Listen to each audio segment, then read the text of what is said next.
Capítulo 57 Expedição punitiva às Montanhas Corcas, 4. O moral da 5ª Legião do Reino do Reno havia chegado ao fundo do poço. Tudo devido ao avanço imprudente no primeiro dia que os levou a serem cercados, incapazes de escapar de sua posição. Will instruiu Giles a reunir a expedição punitiva e confiar a eles diferentes tarefas para reforçar suas defesas. De acordo com o relatório do batedor, o exército do monstro já havia chegado antes deles, então um confronto direto não era mais possível.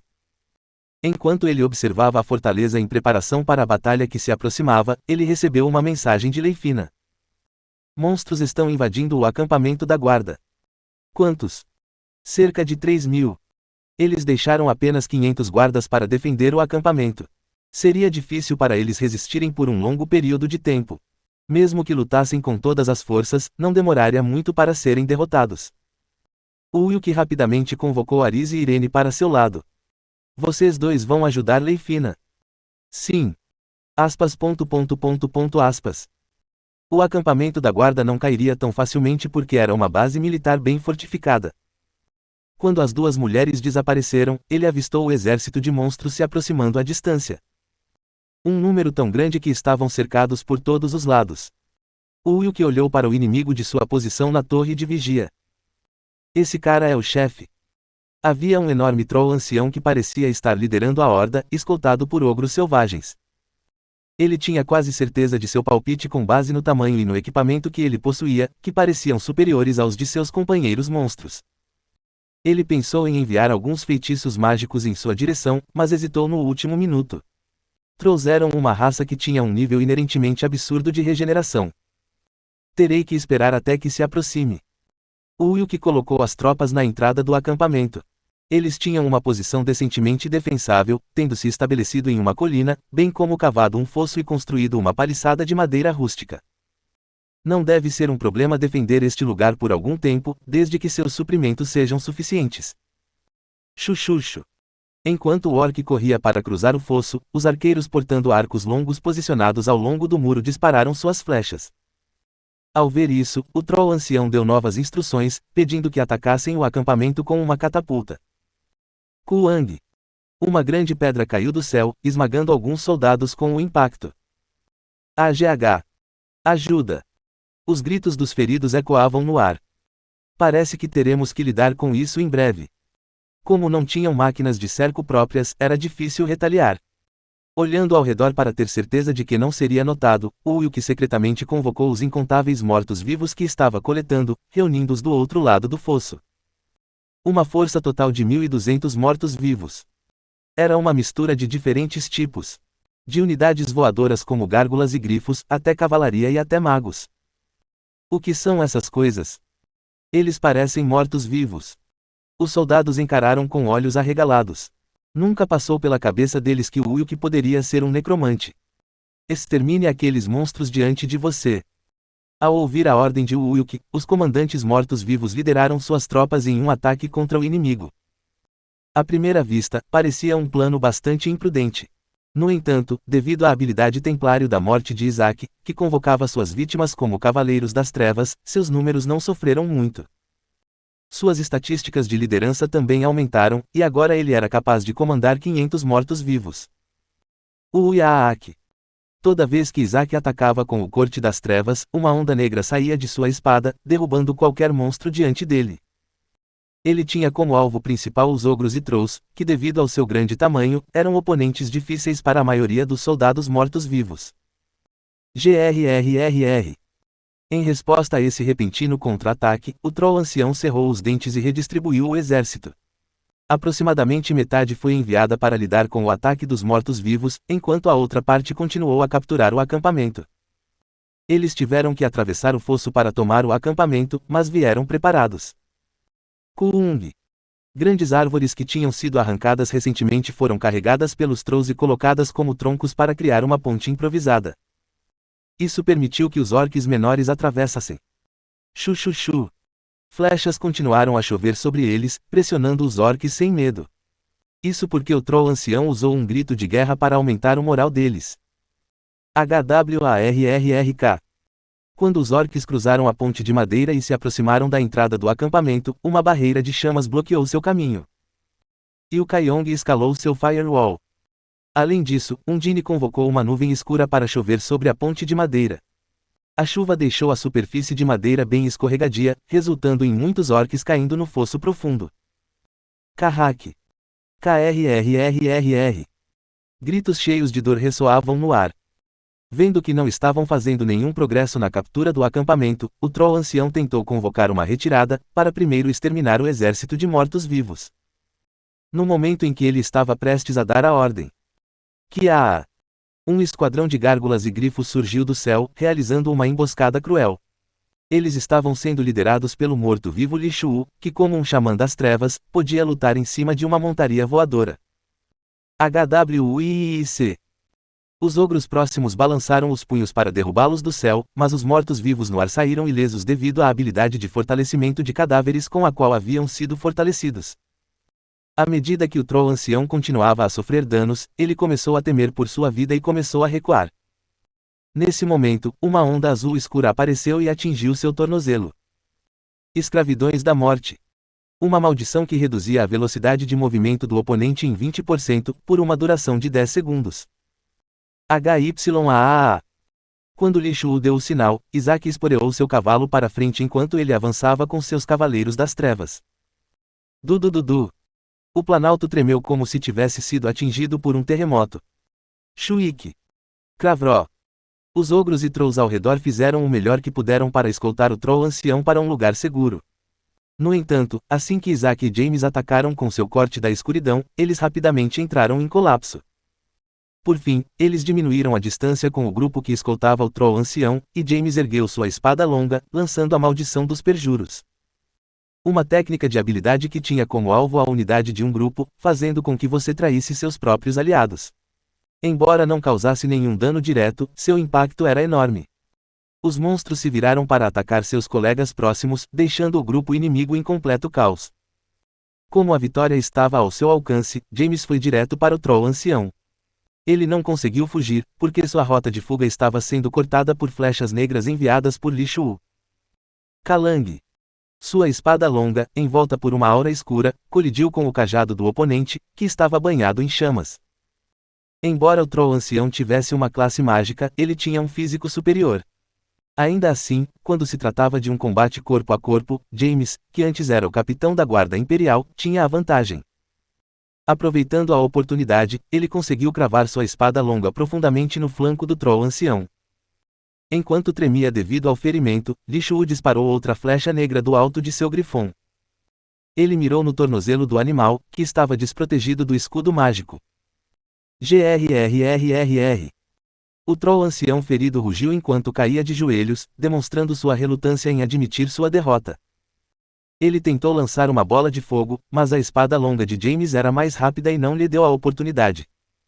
Suguki. Após um clarão escuro, sua cabeça foi lançada voando pelo ar. A espada longa de James foi encantada com o poder da escuridão, dando a ela uma nitidez superior. Tanto que era capaz de cortar os músculos duros do Troll com um único golpe. Shuik. Cro. Ao ver seu chefe ser decapitado, a horda de monstros perdeu a vontade de lutar e fugiu em caos.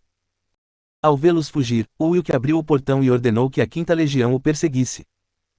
Não deixe nenhum deles viver. Era uma boa oportunidade de reduzir o número desses monstros que causavam problemas todos os anos. Claro que ele não achava que essa vitória significaria que eles conseguiriam exterminar todos os monstros, mas pelo menos eles não teriam que se preocupar com eles por um tempo. Wilk desconvocou seus mortos-vivos e então os perseguiu junto com o resto da Quinta Legião. Após um mês de caça, a expedição punitiva às Montanhas Corcas finalmente terminou com sucesso. Ao explorar a rede de túneis que descobriram no primeiro dia, eles conseguiram destruir vários ninhos de monstros enquanto a Quinta Legião e os guardas do Nordeste os destruíam rapidamente. Diferentemente de antes, o mérito foi devidamente atribuído. Qualquer comandante que tentasse falsificar relatórios era severamente punido, e os mercenários não eram discriminados a esse respeito. O mesmo acontecia com qualquer desvio de suprimentos militares. As raízes de uma prática tão absurda e antiga foram completamente eliminadas. Embora a expedição tivesse chegado ao fim, o mistério sobre o exército de mortos-vivos e demônios continuava sendo um tópico quente entre os soldados. Eles simplesmente não conseguiam entender de onde eles tinham vindo. Tudo aconteceu porque o Wilk escondeu adequadamente sua identidade e habilidades o tempo todo. Para onde você irá em seguida? Aiden perguntou ao Wilk quem estava prestes a montar em seu veloz cavalo de crina dourada. O acampamento da guarda estava ocupado resolvendo problemas internos e, embora ele quisesse manter o grupo de Wilk pelo maior tempo possível, ele não tinha justificativa para isso. Planícies Ionian. É uma área rica. A colheita deste ano também deve ser abundante, já que não haverá muitos monstros invadindo. Pode ser esse o caso. O Wilk concordou com um aceno de cabeça. Seus olhos, no entanto, emitiam uma nitidez incomum. É bem na hora em que eles fazem um movimento. Ele não sabia de todos os detalhes, mas muitos clãs se uniram aos nobres para se rebelar contra a realeza do Reino do Reno. Seu próximo objetivo era dar um fim à ambição deles. Para evitar qualquer interrupção em seus planos futuros, ele precisava eliminar quaisquer concorrentes indesejados. Também foi dito que eles tinham a chave do Templo de Medusa. Um tesouro escondido dentro do Palácio Real. Antes de retornar, ele soube por sua rede de informações que o palácio guardava a chave e o mapa do Templo de Medusa. Era um lugar que continha um dos materiais muito necessários para criar o Anel do Arco-Íris de 7 cores. Para poder colocá-lo em prática, ele primeiro teria que assumir o controle do Reino do Reno. Além da maldição de Aracne, os outros materiais não seriam descobertos por um bom tempo, então ele poderia se dar ao luxo de passar algum tempo ali. Acontece que conheço o Conde Huntington pessoalmente. Vou escrever uma carta de recomendação que deve permitir que você obtenha uma posição decente. O Conde Huntington veio de Raisvik, que era de onde Aiden também era originário. Com a ajuda dele, as coisas iriam muito mais tranquilas. O Wilk olhou surpreso para Aiden. Você é próximo do Conde? Certa vez salvei a vida dele no campo de batalha. O Conde Huntington era conhecido por sua boa fé, por isso ele tinha certeza de cuidar bem de alguém que era enviado por uma pessoa a quem ele devia sua vida. Enquanto esperava Aiden redigir a carta de recomendação, Tenon se aproximou para conversar. Ei, posso te perguntar uma coisa? Atirar. Nas ruínas da Montanha Corcas. Que tipo de tesouro você encontrou? Tenon se interessava por sítios históricos desde que era um garotinho. É por isso que ele não conseguia deixar de ficar curioso sobre o que o Wilk havia obtido. Nada de especial, algum material de artesanato e um artefato mágico. Uau! A boca de Tenon estava escancarada enquanto ele olhava para ele com surpresa. Até durante a expedição, ele parecia bem inocente agora. Talvez no passado tenha sido ele quem descobriu o sítio histórico. Não era uma tarefa fácil enxergar através da camuflagem que escondia a entrada da caverna. Era preciso ser uma pessoa muito observadora para fazer isso. Enquanto Wilk apenas o encarava em silêncio, Tenon perguntou mais uma vez. Então você usou um feitiço mágico no comandante Gaius, usando o artefato que você obteve daquela vez? Tenon não conseguia entender como era possível que um comandante rígido e inflexível como Gaius de repente demonstrasse tal desempenho. O Wilk deve ter usado o mesmo poder único daquela vez com aquelas duas mulheres misteriosas. É um desperdício deixá-lo apodrecer aqui. Além de Aiden, Tenon também era muito talentoso. Embora ainda fosse um pouco inexperiente, com o treinamento certo, ele certamente brilharia. Se eu tiver a oportunidade mais tarde, devo torná-lo meu vassalo. O plano de Wilk para o futuro incluía não apenas seu crescimento pessoal, mas também o desenvolvimento de talentos que mostrassem bom potencial. Como a batalha pelos tronos logo começaria, concentrar todo o poder em um único líder não era o caminho certo.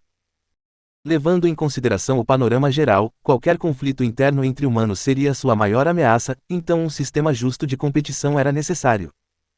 No entanto, no passado, os senhores supremos tendiam a se concentrar demais nos interesses de seu próprio clã ou no poder secular. Depois de muita luta, ele finalmente conseguiu, mas perdeu completamente o propósito de todo esse sistema. Naquela época, Wilk percebeu isso tarde demais e, por isso, decidiu embarcar em um caminho diferente dessa vez. Para ele, o Reino do Reno era algo que ele absolutamente tinha que assegurar. Ele estabeleceria uma universidade de grande renome, assim como um sistema interno que atraísse talentos para seu lado. Não posso revelar isso, infelizmente, tenho meus próprios motivos. Não acredito que você fez isso com más intenções. Muitas coisas mudaram para melhor desde que você interveio. Tanto Aiden quanto Tenon tiveram uma boa impressão de Wilk. Sem ele, eles nunca teriam alcançado tal resultado. Como tal, era melhor fechar os olhos e não falar de certas coisas. Nos encontraremos novamente. Após receber a carta de recomendação de Aiden, Wilk e seu grupo deixaram o acampamento do Nordeste. Uma nova jornada começou mais uma vez. Embora fosse uma estrada difícil pela frente, sua mente estava tranquila. Pelo menos até agora, tudo parecia estar indo de acordo com seu plano. Não há muitos monstros nas planícies jônicas, certo? Dizem que a cerveja escura é a especialidade deles. Lee Jae-sung e Young Sang-hun discutiram seu destino, pois achavam que as coisas estavam muito tranquilas. Então, outros membros também se envolveram, atraídos pela atmosfera esperançosa, falando sobre o que gostariam de alcançar no futuro.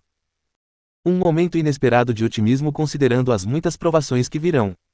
O caminho desconhecido era mais colorido e emocionante do que ele esperava. Compartilhando um sonho simples, o grupo continuou a discutir entre si enquanto um campo dourado se desdobrava diante de seus olhos.